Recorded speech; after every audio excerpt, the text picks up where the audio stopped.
আসসালামু আলাইকুম রহমতুল্লাহ বারাকাত। ইবতিদায়ী মৌলবী ও সহকারী মৌলবী পদের চাকরি প্রত্যাশী ভাই বোনেরা, আজকে আমরা আলোচনা করব এমন একটা বিষয় যেটা 19তম নিবন্ধন পরীক্ষায় খুবই গুরুত্বপূর্ণ ভূমিকা রাখে।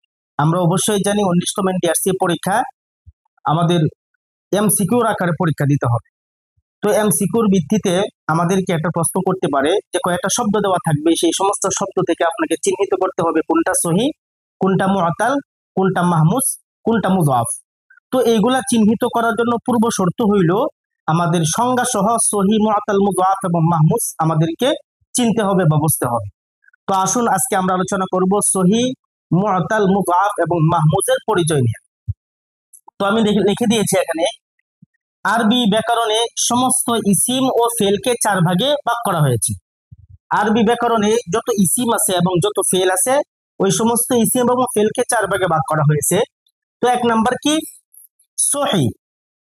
সহি কাকে বলা হয়? সহি অর্থাৎ ওই কালিমাকে বলে যার মূল বর্ণে হামজা, হরফে ইল্লাত এবং এক জাতীয় 2 হরফ না থাকে। আবার বলি, সহি ওই কালিমাকে বলা হয় যে কালিমার মূল বর্ণে, ভালো করে বুঝতে হবে, মূল বর্ণে হামজা, হরফে ইল্লাত এবং এক জাতীয় 2টা হরফ না থাকে, ওই শব্দকেই, ওই কালিমাকেই সহি বলা হবে। যেমন রজুলুন বা সারা। খেয়াল করেন, এখানে রজুলুন, রা, জিম, লাম, এই 3টা হচ্ছে সুলাসি এর মূল বর্ণ। এটা সুলাসি থেকে এসেছে, আর এই শব্দের মূল বর্ণ হলো রা, জিম এবং লাম। তো এই 3টা শব্দ কিন্তু আমরা দেখতেছি এই 3 শব্দের বা 3 বর্ণের মধ্যে হামজাও নাই, হরফে ইল্লাত এবং এক জাতীয় 2 হরফও নাই। সুতরাং এই রজুলুন শব্দটা সহি। বা সারা, অনুরূপ ভাবে এখানে এই বা, আইন, সারা, এই 4টা অক্ষর, তার মধ্যে হামজা নাই, হরফে ইল্লাত নাই এবং এক জাতীয় 2 হরফও নাই। সুতরাং বোঝা গেল এই রজুলুন বা সারা, এই 2টা শব্দ সহি। তো দ্বিতীয়ত হলো মাহমুজ। মাহমুজ কাকে বলে? মাহমুজ ওই কালিমাকে বলে যার মূল বর্ণে হামজা হয়। যে শব্দের মধ্যে মূল বর্ণে হামজা থাকবে ওই শব্দটাই মাহমুজ হয়ে যাবে। যেমন আমি এখানে উদাহরণ লিখে দিয়েছি, আমারা, আমরুন। আমারা, এখানে শুরুতে যে অক্ষরটা আছে, বর্ণটা আছে, সেই বর্ণটা হলো হামজা। সুতরাং এই আমারা শব্দটা মাহমুজ। এবং আমরুন, এই আমরার ইসিম হচ্ছে আমরুন। সুতরাং এখানেও মূল বর্ণ হামজা, কাজেই এই দুটা শব্দ কি? মাহমুজ। দ্বিতীয়টা আমি উদাহরণ লিখেছি, সাআলা রাসুন। এখানে সিন এবং হামজা, লাম, এই 3টা মূল বর্ণ, আর তার মধ্যে হামজা একটা রয়েছে। সুতরাং এটাও কি হবে? মাহমুজ হবে। রাসুন, এটাও মূল বর্ণ, একটা হামজা। সুতরাং এই রাসুনটাও কি হবে? মাহমুজ হবে। অনুরূপভাবে করাআ জুজউন, এখানেও কিন্তু দেখেন কফ, র, হামজা। সুতরাং মূল বর্ণে হামজা রয়েছে, কাজেই এই করাআ শব্দটাও মাহমুজ। আবার জুজউন, এখানেও কিন্তু ওই যে জিম, জা, হামজা, এখানেও মূল বর্ণে হামজা রয়েছে, কাজেই এই উভয়টা শব্দ করাআ এবং জুজউন মাহমুজ হবে। এখন প্রশ্ন আসতে পারে যে একটা বিষয়ের এই 6টা উদাহরণ কেন? আসলে এইগুলারও বিস্তারিত ব্যাখ্যা বা প্রকার আছে। মাহমুজও 3 প্রকার, সেই 3 প্রকারের আলোচনা এখানে করছি না। আমরা যখন লাইভ ক্লাস করব তখন সবিস্তারিত আলোচনা করবো ইনশাল্লাহ। আজকে শুধু অতটুকু বলে দেই, মাহমুজ 3 প্রকার: মাহমুজুল, মাহমুজুল ফা, মাহমুজুল আইন, মাহমুজুল লাম।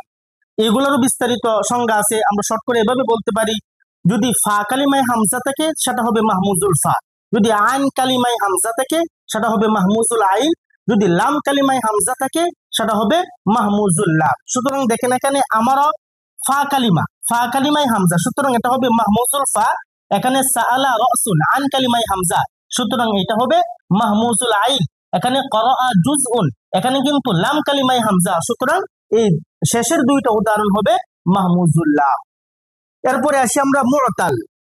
মুআতাল আরবি ব্যাকরণে ইসিম ও ফেলকে যে 4টা ভাগে ভাগ করা হয়েছে, তার 3 নাম্বার প্রকার হচ্ছে মুআতাল। মুআতাল কাকে বলে? মুআতাল ওই কালিমাকে বলে যে কালিমার মূল বর্ণে হরফে ইল্লাত হয়। এখন হরফে ইল্লাত কি? ওয়াও, আলিফ, ইয়া। আমরা সকলেই জানি হরফে ইল্লাত 3টা, ওয়াও, আলিফ, ইয়া। এই ওয়াও, আলিফ, ইয়া যদি কোনো শব্দের মূল বর্ণে থাকে, তাহলে আমরা বুঝে নিব এই শব্দটা হবে মুআতাল। এটা মাহমুজও নয় এবং এটা সহিও হবে না। তো এখানে আমি উদাহরণ লিখে দিয়েছি, যেমন ওয়াদা, ওয়াদা।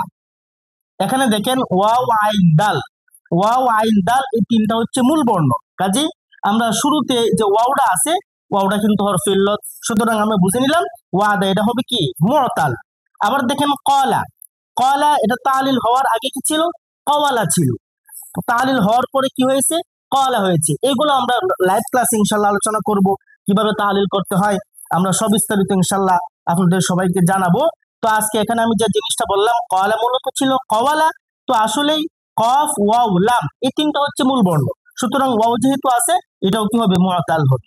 এখানে দেখেন রমা, মূলত রমা ইয়া ছিল, রমা এটাও তালিলের কারণে রমা হয়েছে। এখানে কিন্তু এই যে লাম কালিমা ইয়া, লাম কালিমা কি ইয়া, কাজেই এই রমাও কি মুতাল। তো আমরা এই তিনটা উদাহরণ দিয়ে এটাও বুঝে নিলাম মুতালও তিন প্রকার, ওই যে মাহমুসের মতো মুতালে ফা, মুতালে আই, মুতালে লাম। মুতালে ফা কাকে বলা হবে, যদি ফা কালিমায় হরফে ইল্লত থাকে। মুতালে আইন কাকে বলা হবে, যদি আইন কালিমায় হরফে ইল্লত থাকে।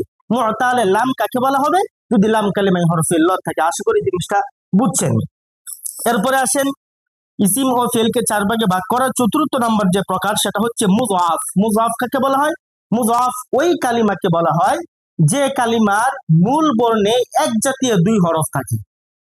ওই কালিমাকে মুযআফ বলা হবে যে কালিমার বা যে শব্দের মূল বর্ণে এক জাতীয় দুই হরফ থাকে, সেই শব্দটাকে কি বলা হবে, মুযআফ বলা হবে। উদাহরণ কি দিয়েছি আমি, দেখেন সাবাবা মাযমায, সাবাবা এই যে দেখেন সিন বা বা, এখানে তিনটা অক্ষর তিনটা বর্ণ, প্রথমটা হচ্ছে সিন, দ্বিতীয়টা হচ্ছে বা, তৃতীয়টাও বা, সুতরাং একই শব্দের মধ্যে এখানে বা এক জাতীয় দুইটা হরফ এসেছে, কাজেই এই এক জাতীয় দুই হরফ ওয়ালা শব্দটা মুযআফ হবে।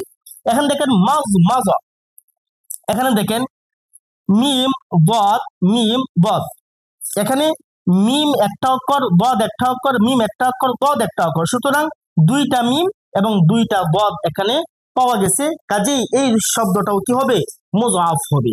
তো আশা করি আমাদের এই ক্লাসের আলোচনা থেকে আপনারা আসলে কিভাবে সহি, মুতাল, মুযআফ, মাহমুজ চিহ্নিত করবেন সেটা অবশ্যই বুঝে গেছেন। 19তম এনটিআরসি পরীক্ষার এখান থেকে অবশ্যই প্রশ্ন থাকবে, যে একটা শব্দ দেওয়া থাকবে, যে শব্দটাকে বলা হবে কতে দেওয়া থাকবে সহি, মুতাল, ঘতে দেওয়া থাকতে পারে মুযআফ এবং ঘতে দেওয়া থাকতে পারে মাহমুজ। আপনাকে চিহ্নিত করতে হবে সঠিক উত্তরটা কি, সহি, মুতাল, মুযআফ না মাহমুজ। তো এটা আমাকে চিহ্নিত করার জন্য পূর্ব শর্ত হইল আগে সংজ্ঞা সহ আমাকে সহি, মুতাল, মুযআফ, মাহমুজের পরিচয় জানতে হবে। ইনশাআল্লাহ আমরা লাইভ ক্লাস যখন করব আরো বিস্তারিত আলোচনা করব। তো আগামী ক্লাসের আমন্ত্রণ জানিয়ে আজকে এখানে শেষ করছি। আসসালামু আলাইকুম ওয়া রাহমাতুল্লাহি ওয়া বারাকাতুহু।